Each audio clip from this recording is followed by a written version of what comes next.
So here's the question that we want you to sort of mull over for the rest of this day and in the days that follow. We're going to stand in your perspective to ask this question on your behalf. How can I approach a problem from a solution standpoint?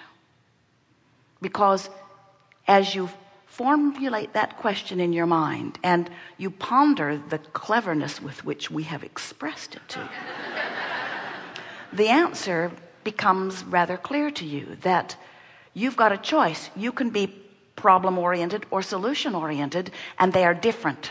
You can't be solution-oriented at the same time that you're problem-oriented. So the problem will present itself to you as you're aggressively moving through life. In other words, you can't have any exposure to life without seeing some of what you do not want. But the key is not getting all caught up in the problem. And we think the key to understanding this important thing that we're giving you here today really lies in your understanding of your own worth, your own worthiness, your own well-being. Because we've noticed that the thing that makes you become so long-winded and so problem-oriented is you stand in your defensiveness and in your justification. You stand in that place of defending why you should be granted a solution.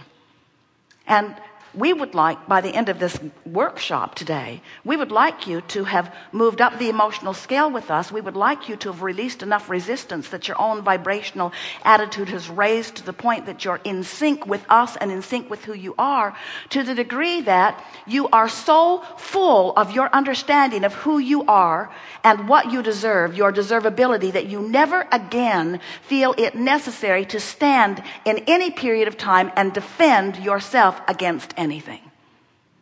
We don't see you in the buffet line defending your right to choose the food that you put on your plate, because you don't believe they're challenging you.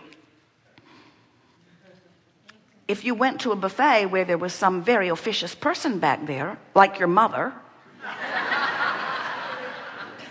who thought that they should choose what you put on your plate, you might get a little defensive. But usually you just look at the choices and select what you want. And we want you to understand that that's the way all things are for you. You're looking around this world and you are selecting what you want. And if you would stand in the place of expectancy, I expect that what I want will come to me because I'm deserving of it, because I'm worthy of it, because I understand the laws of the universe. I understand how this all works. I understand who I am. I understand that I am source energy, and that a part of that source energy came forth in this physical body. And I understand that I came to sift and sort and to know what I don't want so that I would know what I do want, because I know that when I know what I do want, it will be given to me, because when I ask, it is given. And that is always true. When you ask, it is always given. But the question that we want to put to you in a way that you will really leave here knowing the answer within yourself.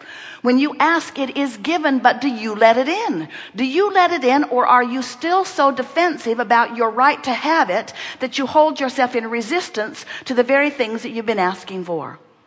Ordinarily, we start a gathering like this and we say, do you know what you want? And usually people say yes, and there's usually one who grumbles at the question over there.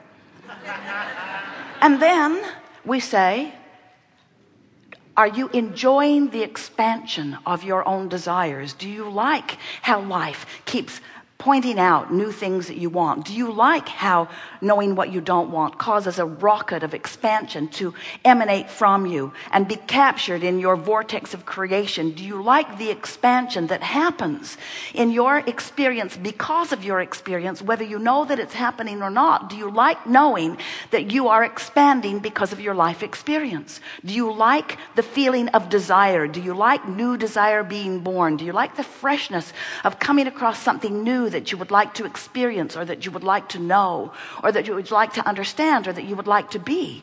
Do you like that in the way you did when you were little? Do you watch the little ones? They just love a new idea. They just love a new something to give their attention to. They just love a new concept for a while. So when we ask you at the beginning of a gathering, do you adore desire that is moving through you? Often you say yes and don't mean it. Often you don't answer it at all because you've never really contemplated it to any degree.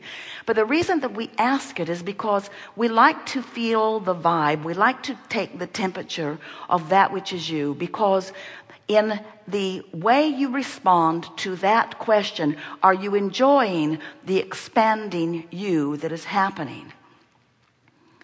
The reason that that is so important is because it is the true indicator of how close you are coming to accepting the absolute law that you are supposed to feel good and that life is supposed to treat you well.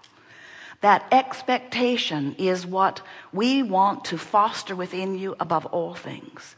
If we can convince you that the law of attraction is as it is, if we can convince you or remind you or convince you, because many of you have forgotten, that you are source energy in physical bodies, if we can help you to understand that the contrast that you live is causing you to ask on many levels of your being for improvement that the majority of you are not even close to being up to speed with, then you would understand what your emotions are all about.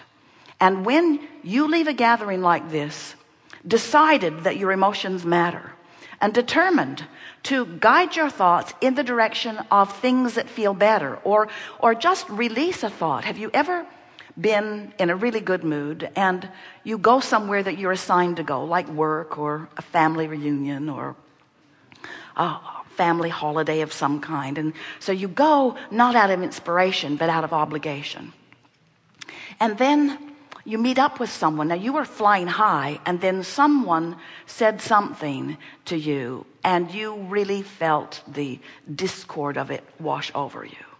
Have you ever had that experience happen and known with everything that you are that you wanted to put yourself as far away from that person as you could for the rest of the party? Has that ever happened to you? You just wanted to put as much space and distance between you and that downer person as you could, because you could feel in that moment you were flying high. Attention to that for just a little bit changed the way you felt. And what we want you to understand is it changed the way you felt because it changed your relationship with who you are. That person affected your focus, and your focus, in other words, that person, and we're going to be very kind about this, lured you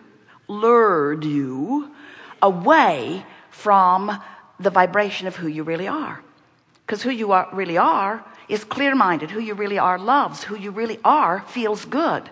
And that conversation, better said, your attention to that conversation took you into a different place. Now, in this example, we are sort of giving you the benefit of the doubt and laying a little blame, perhaps, at the negative influence of another. But what we were wanting to do with that analogy is to help you to realize that your own thought can lure you away too. You can have a memory that takes you there. You can even listen to music that reminds you of the day that the person that you loved most in all of the world walked away with someone else. And every time you hear that song, you go right back into the depression that you were in that day. In other words, there are all kinds of touchstones that lift you and touchstones that are downers to you. And what we want to suggest to you is that you must decide that you're going to take control of your vibrational frequency, which means you have to decide where you're going to focus. We don't see any of you sitting in front of your television and not having some mechanism that lets you select what you're watching. You just sit down and someone says, "What's on?" You say, "I don't know." "Well, did you choose it?" "No, it was on when I came in." "Well, do you want to watch it?" "No." "But it is there."